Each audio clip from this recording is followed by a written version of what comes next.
नमस्कार, आप देख रहे हैं सिटी न्यूज और दिन भर के तमाम खबरों के साथ मैं प्रीति सागर। खबरों में बात करेंगे सबसे पहले आज की सुर्खियों की। कोटका थाना क्षेत्र में सड़क हादसे में एक भाई की हुई मौत, दूसरा भाई घायल। घायल भाई का एमजीएम में चल रहा इलाज।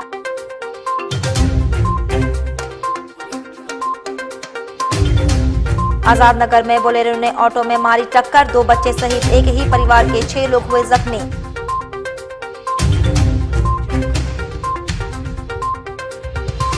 कोल्हान डीआईजी ने बैठक के बाद होली, शब बारात और रामनवमी में सरकार के स्टैंडिंग ऑर्डर का अनुपालन कराने का दिया निर्देश।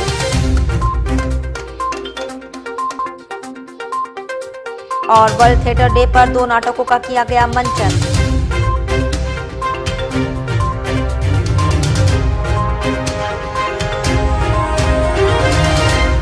खबरें अब विस्तार से। कोटका थाना क्षेत्र में सड़क हादसे में एक भाई की मौत हो गई, दूसरा भाई घायल हो गया। घायल को इलाज के लिए एमजीएम अस्पताल में भर्ती किया गया। बताया जाता है पोटका थाना क्षेत्र के रहने वाले सुरेश सरदार और रतन सरदार, जो सगे भाई हैं, शनिवार को दोनों बाइक से जुस्को ड्यूटी करने आ रहे थे। सामने से पिकअप वैन ने बाइक में टक्कर मार दी। सुरेश सरदार का घटनास्थल पर मौत हो गया, जबकि दूसरा भाई रतन सरदार घायल हो गया। घायल रतन को इलाज के लिए एमजीएम अस्पताल में भर्ती किया गया। इधर पोटका पुलिस ने पिकअप वैन जब्त कर ड्राइवर को गिरफ्तार कर लिया है। हादसे के संबंध में मृतक के भाई पाथा सरदार ने जानकारी दी।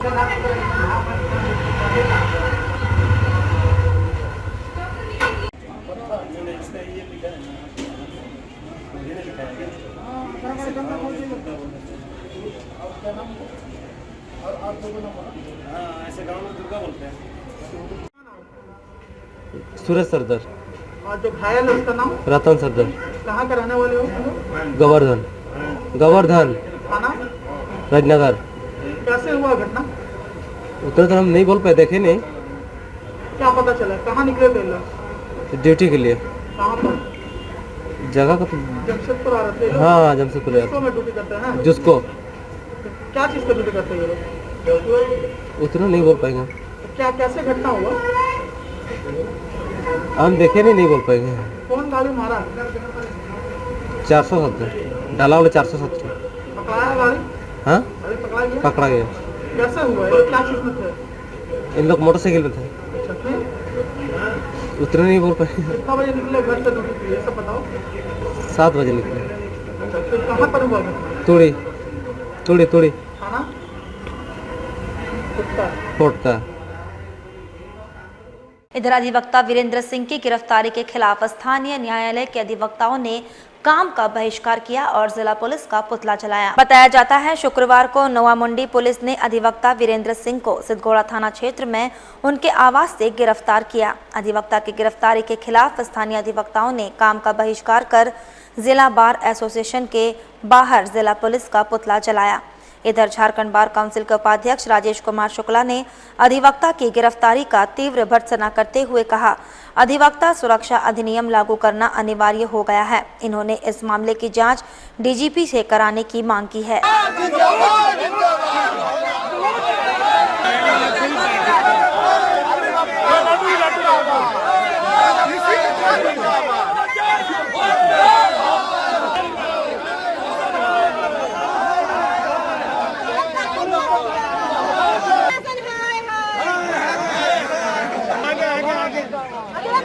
देखिए, किसी भी अधिवक्ता के ऊपर कोई भी झूठा अगर मामला बना के कोई गिरफ्तार करने का पुलिस प्रशासन कोशिश करता है, वह उचित नहीं है। और पुलिस प्रशासन को अगर ऐसी सूचना थी या ऐसी कोई बात थी तो उसको पूरी तरह से स्टेट बार काउंसिल को, यहाँ डीबीए को लिख के देना चाहिए था कि इस तरह की बात है, इसमें आप क्या कहना चाहते हैं। तो बिना पक्ष सुने हुए और इस तरह से कार्रवाई किया, ये बिल्कुल उचित नहीं है। इस संबंध में राज्य के पुलिस महानिदेशक से भी हम लोग बात करेंगे और राज्य में अधिवक्ता प्रोटेक्शन एक्ट लागू करना अब अनिवार्य हो गया है। अब हर हाल में अनिवार्य हो गया है, क्योंकि उसके बगैर अधिवक्ता सुरक्षित नहीं है। पूरे राज्य में जो घटनाएं घट रही हैं, चाहे अधिवक्ताओं के साथ जो घटनाएं घट रही हैं, वो दुर्भाग्यपूर्ण हैं। कभी उनकी हत्या हो जाती है, कभी उनको धमकी दे दिया जाता है, कभी उनको झूठे केस में फंसा दिया जाता है, किसी मामले में अरेस्ट कर लिया जाता है। तो इन बातों को रोकने के लिए एडवोकेट प्रोटेक्शन एक्ट एकमात्र माध्यम है जिसको लागू करने के बाद ही अधिवक्ता सुरक्षित होंगे और निर्भय ढंग से निर्भीकता से अपने दायित्व का निर्वहन कर पाएंगे। उधर टाटानगर रेल परिसर में अग्निकांड से किस तरह से बचाव हो, अग्निशमन विभाग ने रिहर्सल किया। रिहर्सल में आग लगाकर उस पर दमकल से किस तरह काबू पाया जाए दिखाया गया। ARM विनोद कुमार ने रिहर्सल के संबंध में जानकारी दी।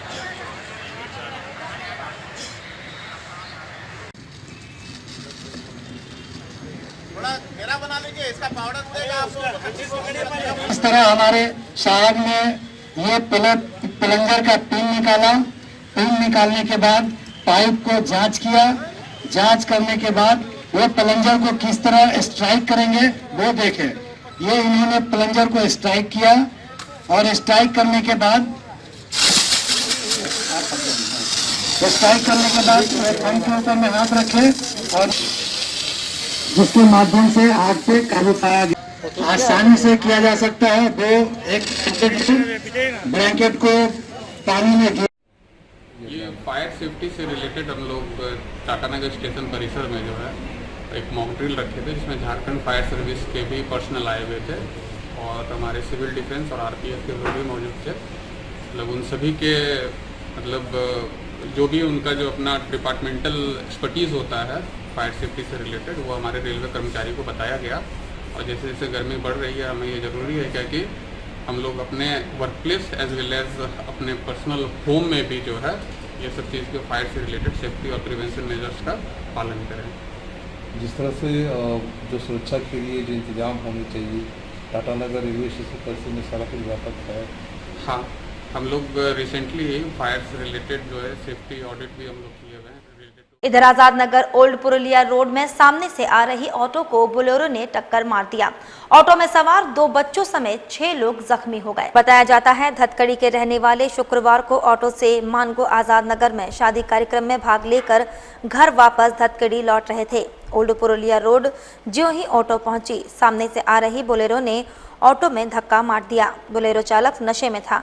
टेम्पो में एक ही परिवार के 2 बच्चे समेत 6 लोग जख्मी हो गए। घटना शुक्रवार देर रात की है। बाद में RJD के नगर अध्यक्ष रजाउल्लाह ने घायलों को इलाज के लिए MGM अस्पताल में भर्ती किया।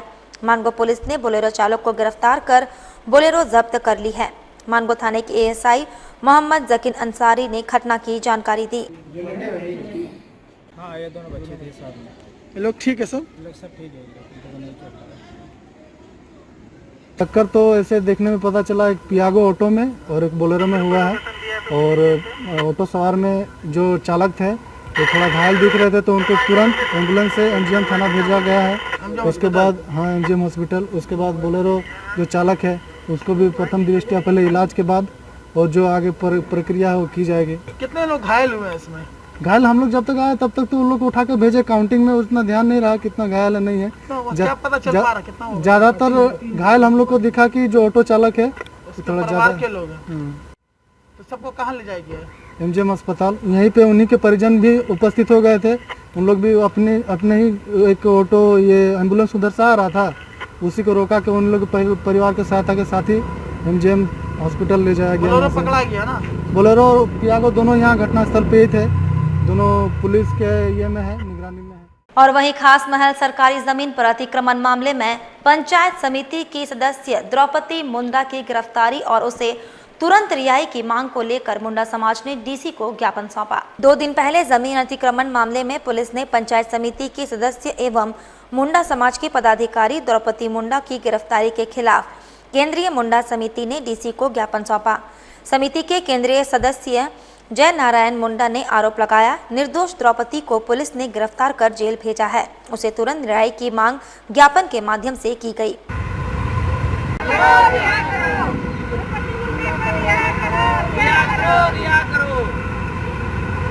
अतिक्रमण के मामले पर उचित जांच किया जाए।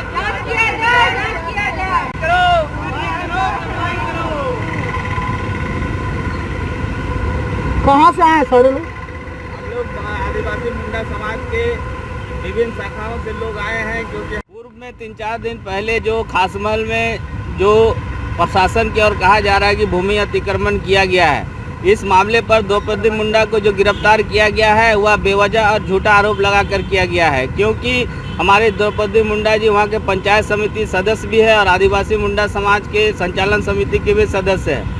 और उन्होंने प्रशासन का समर्थन करते हुए यहाँ के एसडीओ और सीओ अमित कुमार श्रीवास्तव के कहने पर उन्होंने जनता को समझाने का काम किया कि आप अतिक्रमण ना करें।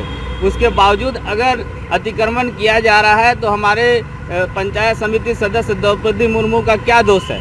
इस मामले को लेकर आज हम लोग आदिवासी मुंडा समाज के जो सदस्य हैं, विभिन्न शाखा के लोग यहाँ पहुँचे हैं और हम लोग उपायुक्त महोदय से मांग करते हैं कि इसका उच्च स्तरीय जांच किया जाए। साथ ही आपको बता दें, कोरोना के समय लॉकडाउन में प्रवासी मजदूरों को स्पेशल ट्रेन के पहुंचने पर सेवा भाव से काम करने वाले सिविल डिफेंस के 25 कार्यकर्ताओं को प्रशस्ति पत्र देकर सम्मानित किया गया। लॉकडाउन के दौरान बाहर से स्पेशल ट्रेनों से टाटानगर रेलवे स्टेशन पर पहुंचने पर सिविल डिफेंस के कार्यकर्ताओं ने प्रशंसनीय भूमिका निभाई। प्रवासी मजदूरों को गंतव्य स्थानों पर इन कार्यक्रमों ने सही गाइडलाइन दिए। शनिवार को प्रशंसनीय कार्य करने वाले 25 कार्यकर्ताओं को प्रशस्ति पत्र दिए गए। सीनियर डीएसओ के अग्रवाल ने इस संबंध में जानकारी दी। ये लोग यहाँ मौजूद होते थे।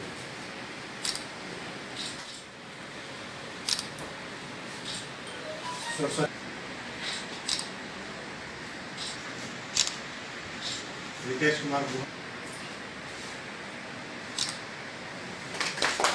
सर एक बार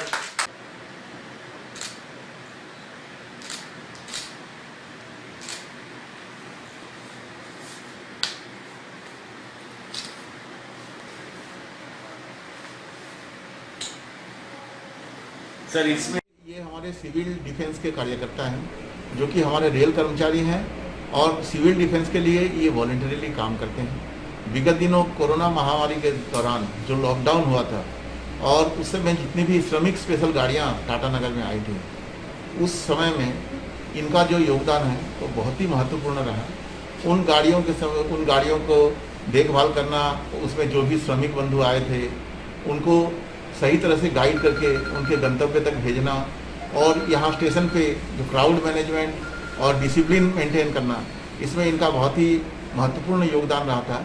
इन्होंने अपनी ड्यूटी करने के अलावा ये स्वेच्छा से और वॉलंटियरली ये इस काम को बहुत तरीके से अंजाम दिया था। इसी के लिए इनको ये प्रशस्ति पत्र दिए गए। कितने वॉलंटियर को इस प्रशस्ति? हमारे सिविल डिफेंस के यहाँ पे 25 वॉलंटियर जो हैं जो कि काफ़ी एक्टिव हैं और जब भी टाटानगर स्टेशन में या इसके आसपास कहीं भी कोई ज़रूरत होती है, ये लोग निस्वार्थ अपनी सेवा देते हैं। और वहीं करीम सिटी कॉलेज के society for promotion of art and cultural spark के द्वारा विश्व रंगमंच दिवस के उपलक्ष्य में करीम सिटी के सभागार में नाटक प्रस्तुत किया गया, जिसमें मुख्य अतिथि के रूप में सी भास्कर राव को आमंत्रित किया गया। उन्होंने करीम सिटी कॉलेज को इलाहाबाद के संगम से संबोधित किया, जहां पढ़ाई के साथ सभी बहुमुखी प्रतिभा का संगम हो रहा है। कार्यक्रम में करीम सिटी कॉलेज के प्राचार्य डॉक्टर मोहम्मद रियाज, स्पार्क के संयोजक डॉक्टर याया इब्राहिम तथा नाटक के निर्देशक शिवलाल सागर एवं कलाकार कृष्णा सिन्हा ने उपस्थित होकर कार्यक्रम की शोभा बढ़ा दी। नाटक की प्रस्तुति 2 विभिन्न विषयों पर हुई, जिसमें प्रथम प्रस्तुति का विषय घरौंदा था। घरौंदा मुख्यतः 2 आर्थिक रूप से कमजोर प्रेमियों की कहानी है, जो धन के अभाव में विवाह से वंचित रह जाते हैं। प्रेमी के दफ्तर का साहब बहुत ही समृद्ध रहता है, वह विदुर रहता है और काफ़ी बीमार भी रहता है। प्रेमी चाहता है कि प्रेमिका उससे विवाह कर ले और जब साहब की मृत्यु हो जाएगी, जो कि साफ दिख रहा था, उसके बाद उसके संपत्ति का लाभ उठा लेंगे और प्रेमी प्रेमिका बाद में विवाह कर लेंगे।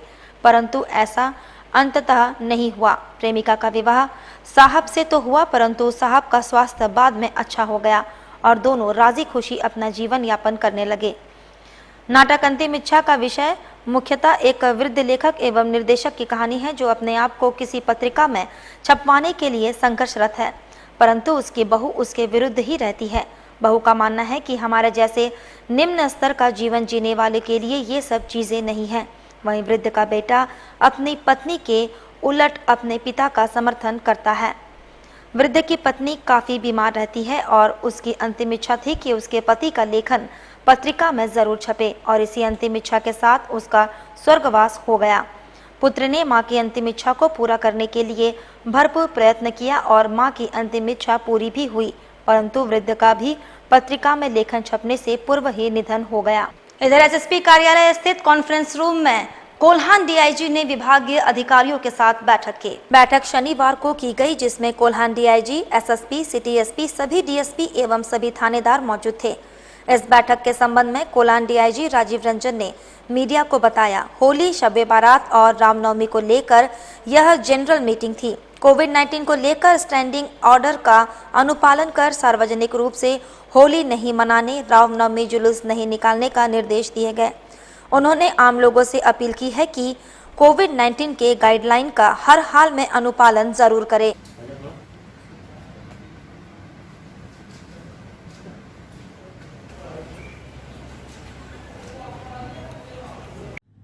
जनरल होली, रामनवमी, शब बारात को देखते हुए जनरल लॉ एंड ऑर्डर की बैठक थी।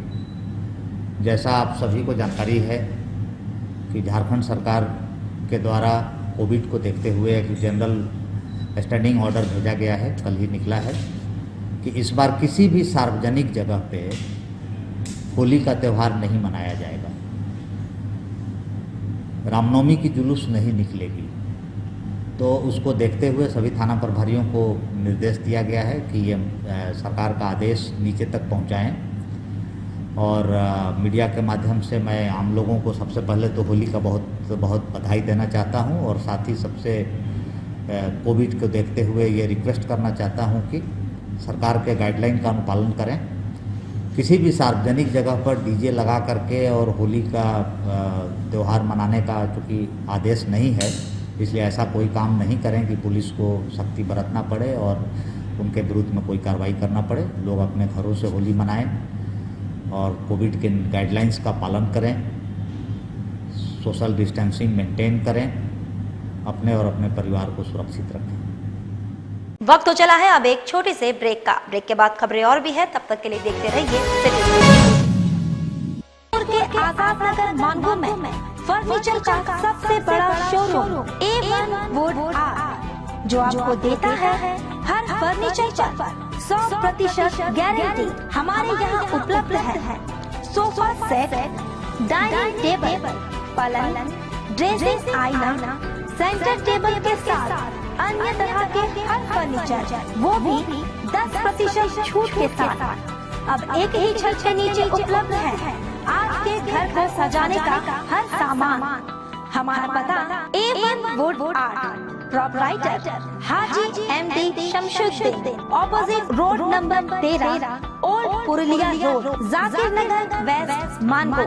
हमारा branch Chepapul near Akka garden, Mango, Jamshedpur. हमारा कॉन्टैक्ट नंबर 7979980598 और 9431117748। अब सुंदर दिखना हुआ और भी आसान।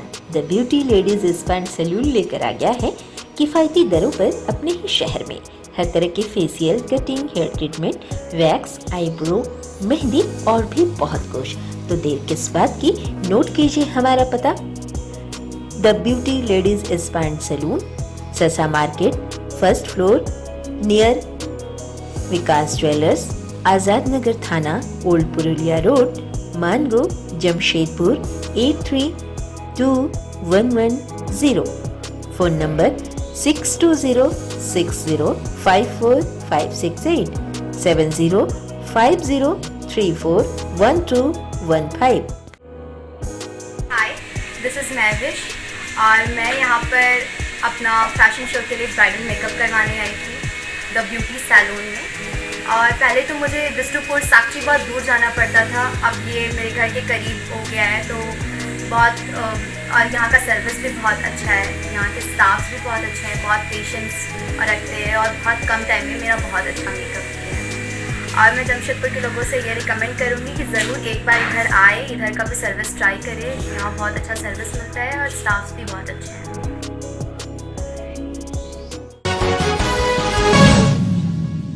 ब्रेक के बाद मैं प्रीति सागर एक बार फिर से आपका स्वागत करती हूं। और वर्तमान परिस्थिति में थिएटर और थिएटर से जुड़े कलाकारों की क्या स्थिति है, सरकार का थिएटरों के प्रति क्या नजरिया है, किसी तरह का सहयोग मिल पा रहा है या नहीं, सरकार क्या थिएटर के प्रति संवेदनशील थी? इधर 27 मार्च वर्ल्ड थिएटर डे के रूप में मनाया जाता है। बीते जमाने में थिएटरों का काफी महत्व रहता था, लोगों को थिएटरों के प्रति काफी झुकाव बना रहता था, परंतु समय बदलने के साथ थिएटर और इससे जुड़े आर्टिस्ट गुमनाम होते जा रहे हैं।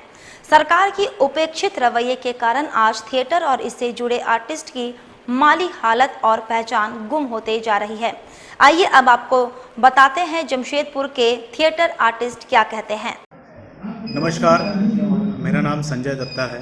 मैं थिएटर आर्टिस्ट हूँ। आर्टिस्ट से ज़्यादा बोल सकते हैं थिएटर एक्टिविस्ट हूँ। तो इसीलिए सबसे पहले आप सभी को वर्ल्ड थिएटर डे की हार्दिक बधाई, बहुत बहुत शुभकामनाएं। और इसी के साथ एक छोटी सी बात आपके संज्ञान में लाना चाहूँगा कि रंगमंच जो है आज विलुप्त होने के कगार में, चाहे उसका कारण कुछ भी हो, लेकिन रंगमंच जो है वो रंगकर्मियों से जुड़ा है। अगर हम रंगकर्मियों का ख्याल नहीं रखेंगे, अगर रंगकर्मी नहीं रहेंगे तो रंगमंच भी नहीं रहेगा। चाहे कोई भी कारण हो, चाहे किसी संगठन का हो या फिर समूह का हो या फिर सरकार का हो, कुछ नीतियाँ ऐसी बननी चाहिए कि रंगकर्मियों का उससे भला कहने का मतलब है कि कम से कम उसकी रोज़ी रोटी चले, ताकि उसको रंगमंच ना छोड़ना पड़े। आज जो हम सुनते हैं कि बड़े बड़े लोग ये बोलते हैं कि रंगमंच छोड़कर फिल्म कर रहा है, वेब सीरीज़ कर रहा है या फिर सीरियल कर रहा है, इसका कारण क्या है? इसका कारण है कि उसकी जीविका नहीं। ठीक है, नेम फेम तो अलग बात है, लेकिन जब बात आ जाती है जीविका की तो रंगमंच से जीविका नहीं हो पाती। चलिए, इसी के साथ एक बार फिर से सभी को बहुत बहुत बधाई वर्ल्ड थिएटर डे की, और सभी को शुभकामनाएं। धन्यवाद। और जमशेदपुर प्रखंड पंचायत प्रतिनिधि संघ प्रखंड प्रमुख के नेतृत्व में जमशेदपुर सीईओ के माध्यम से मुख्यमंत्री के नाम ज्ञापन सौंपा गया। प्रतिनिधि मंडल प्रखंड प्रमुख रविंद्रनाथ सिंह के नेतृत्व में जमशेदपुर सीईओ से मिला। प्रतिनिधि मंडल में मुखिया और पंचायत समिति के सदस्य शामिल थे। मुख्यमंत्री के नाम ज्ञापन में कहा गया है, मुखिया रीना जाकिरा, उसके ग्राम प्रमुख पति नरेश जाकिरा का नाम इस मामले में दर्ज नहीं है। इसके बावजूद पुलिस ने घर से हथकड़ी लगाकर दोनों को जेल भेजा। जनप्रति महिला आदिवासी है, साथ ही गलत तरीके से दुर्व्यवहार करना और हथकड़ी लगाना गैरकानूनी है। इधर ब्लॉक प्रमुख रविंद्रनाथ सिंह ने बताया, यदि मामले का उच्च स्तरीय जांच कर रिहाई नहीं की गई तो सभी जनप्रतिनिधि जनहित में काम बंद कर देंगे और सभी पद से सामूहिक इस्तीफा दे देंगे।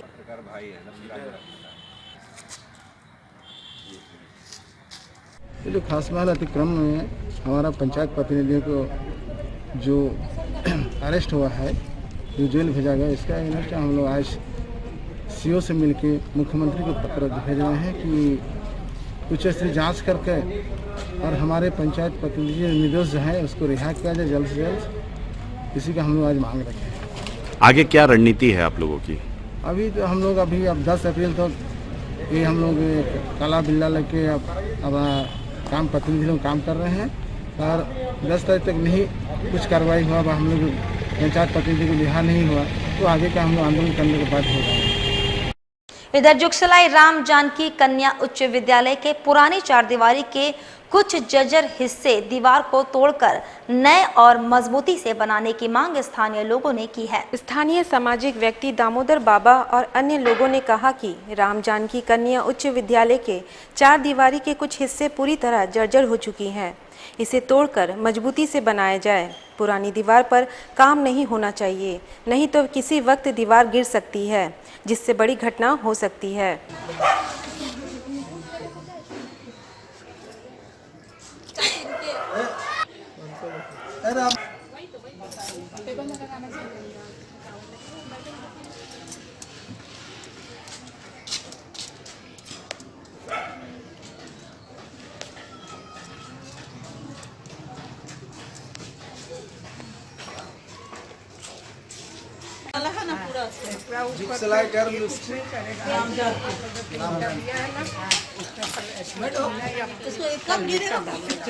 और गिरेगा तो उसको कौन कीमत लेगा? इसका विरोध कर रहे हैं हम लोग इसलिए विरोध कर रहे हैं कि ये दीवार कभी भी गिर सकती है। जब भी बारिश होती है या कुछ उससे सीमेंट वगैरह जो मसाला है वो गिरते रहता है।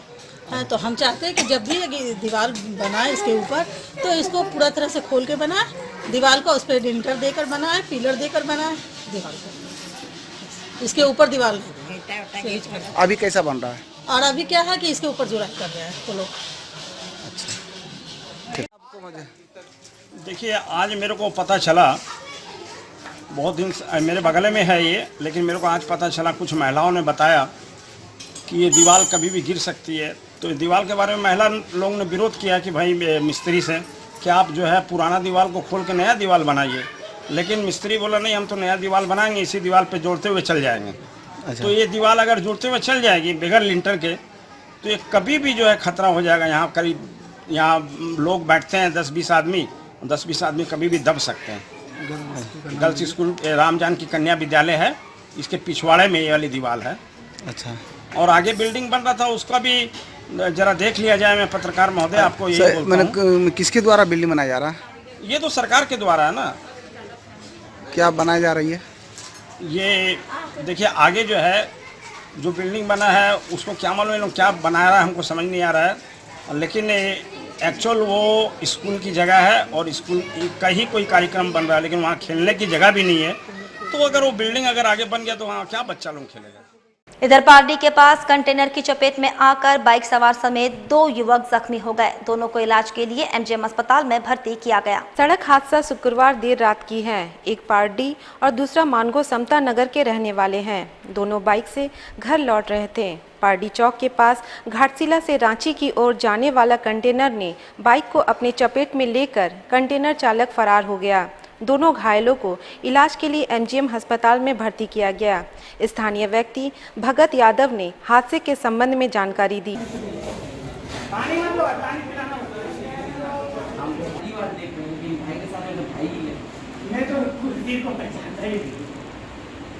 वहाँ से गिरा हुआ था, मेरे लोग ऊपर से आए, भागता हुआ, उसके बाद उठाए गाड़ी गिरे तो फट गए, देख रहे। थाना ना कोई नहीं आया था? नहीं खड़ा हुआ था, तब मैं गाड़ी बुलवा के नहीं किए, मेरा घर मैं अपने बदले लेके आया।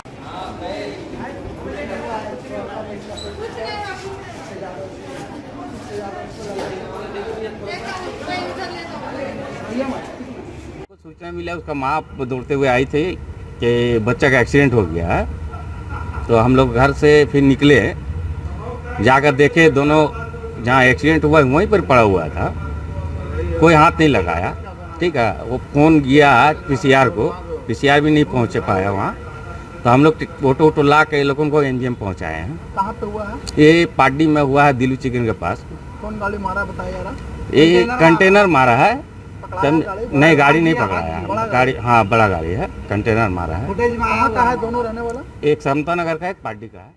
उधर अनाज की कालाबाजारी के वीडियो सामने आने के बाद उप मुखिया संघ के अध्यक्ष सतबीर सिंह बग्गे ने कड़ी कार्रवाई की मांग उपायुक्त से की है। सोशल मीडिया में तेजी से वायरल हो रही गरीबों के अनाज कालाबाजारी का वीडियो सामने आने के बाद जन वितरण प्रणाली के दुकानदारों में हड़कंप मचा हुआ है। बताया जा रहा है कि यह वीडियो छोटा गोविंदपुर हाट बाजार के समीप दुकान अजय कुमार का बताया जा रहा है। वीडियो में आप देख सकते हैं कि किस तरह 2 लोग एक टीवीएस बाइक में चावल का बोरा लाद रहे हैं। यह लाल गंजी पहने युवक कौन है और यह चावल कहां से लाया जा रहा है?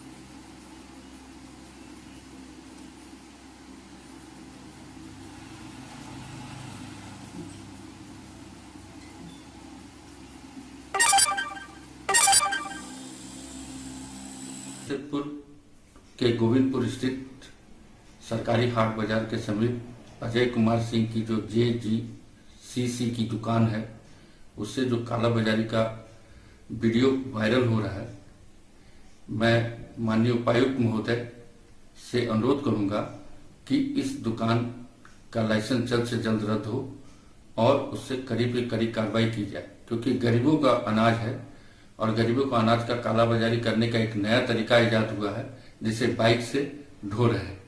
और माननीय बगल के जो दुकानदार गुप्ता जी के जो कर्मचारी इसमें सहयोग दे रहे हैं, उन पे भी कार्रवाई होनी चाहिए, उनका भी अरेस्टिंग होना चाहिए।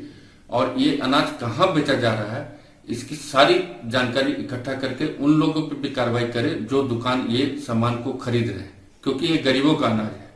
गरीबों का अनाज गरीबों में बटे, इसके लिए मैं चाहता हूं माननीय उपायुक्त महोदय से फिर मैं अनुरोध करूंगा, उपायुक्त महोदय, बीडीओ महोदय से, कि इनका लाइसेंस जल्द से जल्द रद्द किया जाए और इसकी जिसकी भी इसमें संलिप्तता है उसको उस पर कड़ी से कड़ी कार्रवाई, कानूनी कार्रवाई की जाए।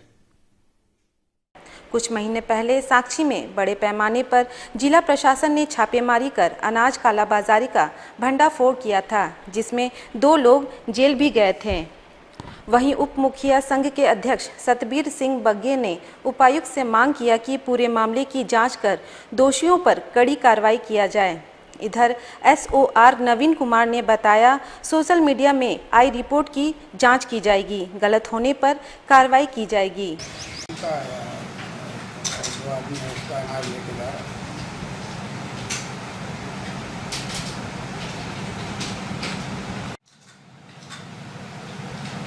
सर, पूरा वीडियो के मामले में पूरा क्या करें, वायरल वीडियो के बारे में?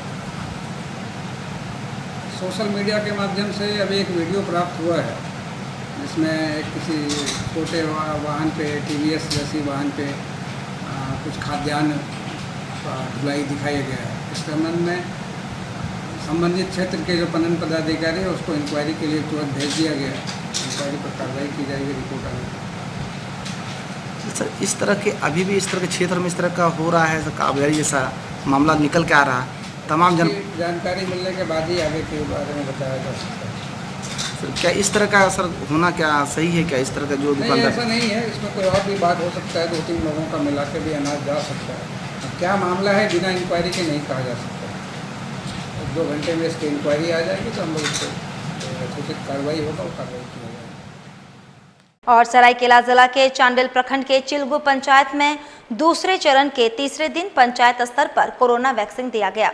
मुखिया नरसिंह सरदार व सहिया के प्रयास से पंचायत के 200 महिला पुरुषों को कोरोना वैक्सीन की पहली खुराक दी गई। चांडिल अनुमंडल अंतर्गत चिलगू पंचायत भवन कोविड-19 टीकाकरण केंद्र में आज चिलगू पंचायत के मुखिया व सहिया की प्रयास से पंचायत के 200 महिला पुरुष को कोरोना वैक्सीन लिया। सभी नियमों का पालन करते हुए 30 मिनट तक ऑब्जर्व रूम में रखा गया। टीका लेने के बाद उन्होंने ANM वंदना महापात्रा ने लोगों से कहा, वैक्सीन लेने के बाद किसी भी प्रकार की दिक्कतें महसूस नहीं हुई है। वैक्सीन पूरी तरह से सुरक्षित है।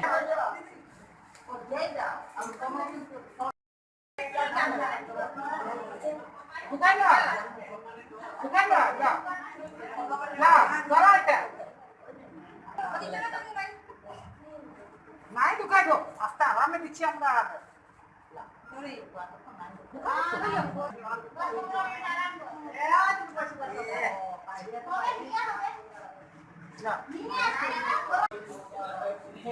नमस्कार, वैक्सीन लेने के लिए आए हैं, यहाँ सब बुलाए हैं, वैक्सीन लेके जा रहे हैं। आप कितनी महिला अब तक पहुंचे हैं वैक्सीन लेने के लिए? कितनी महिला आए हैं? बहुत महिला आई हैं, बहुत महिला लेने के लिए। क्या नाम आपका? सरस्वती बंदर।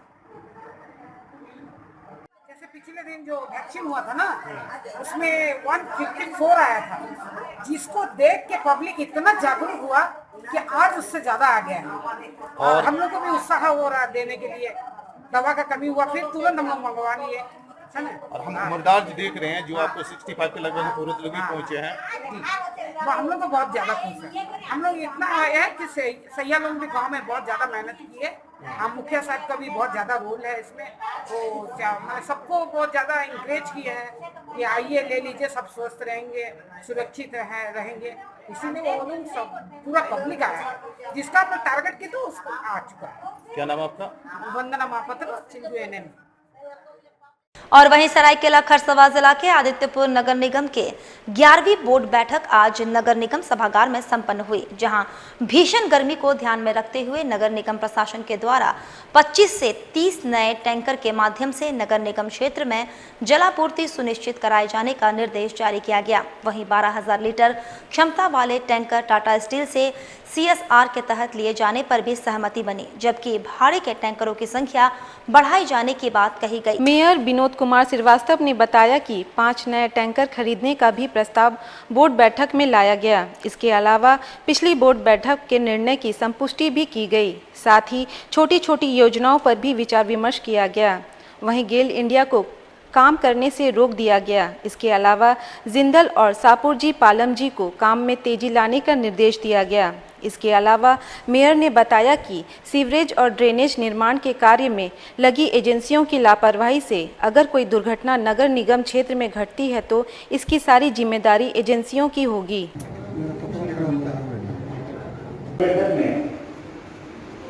हमारा जो पीएचडी के टंकी के पास से जो किफायती आवास योजना है 780 घर बनना है, उसमें हम काम शुरू करा। सभी निर्णय प्रमुख हैं। सभी निर्णय जो भी लिया गया बजट मुख्यतः आज बजट प्रस्ताव पारित करना था, जिसमें सर्वसम्मति से प्रस्ताव पारित कर दिया गया और पिछली बैठक की संपुष्टि की गई और अन्य जो है अध्यक्ष की अनुमति से और छोटे छोटे विषयों पर निर्णय लिया गया, जिसमें गेल इंडिया को अनुमति नहीं दिया गया। अनुमति के लिए प्रयासरत था। बाकी काम को एक्सपेडाइट करने के लिए जिंदल और सापू जी पर प्रेशर डाला गया और जल्दी नहीं करने पर जो टाइम दिए हैं लिख करके कि 2.5 महीने में हम कर देंगे। अगर 2.5 महीने में कंप्लीट नहीं हुआ तो उन पर कार्रवाई की जाएगी। जो भी विधि संगत कार्रवाई होगी वो की जाएगी। अगर काम के दरमियान कहीं पर दुर्घटना होता है, गड्ढा तोड़ने के समय छोड़ दिया रहता ओपन, अगर कोई दुर्घटना होता तो उसके FIR दर्ज करने का निर्णय लिया गया। और भीषण गर्मी को देखते हुए जलापूर्ति पर बहुत भारी निर्णय लिया गया कि सभी कंपनियों को बोला गया कि CSR के तहत एक टैंकर 12,000 कैपेसिटी का उपलब्ध कराएंगे 3-4 महीने के लिए, प्लस अपने नगर निगम अपने तरफ से भाड़ा पर टैंकर लेगा। चलते चलते एक बार फिर से नजर डालेंगे अब तक की सुर्खियों पर। पोटका थाना क्षेत्र में सड़क हादसे में एक भाई की हुई मौत, दूसरा भाई घायल भाई का MGM में चल रहा इलाज।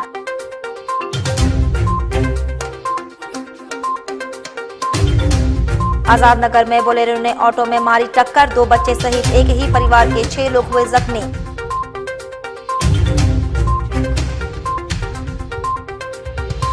कोल्हान DIG ने बैठक के बाद होली, शब बारात और रामनवमी में सरकार के स्टैंडिंग ऑर्डर का अनुपालन कराने का दिया निर्देश।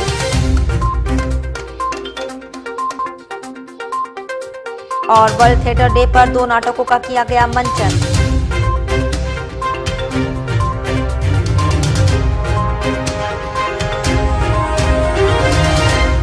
और अभी के लिए बस इतना ही।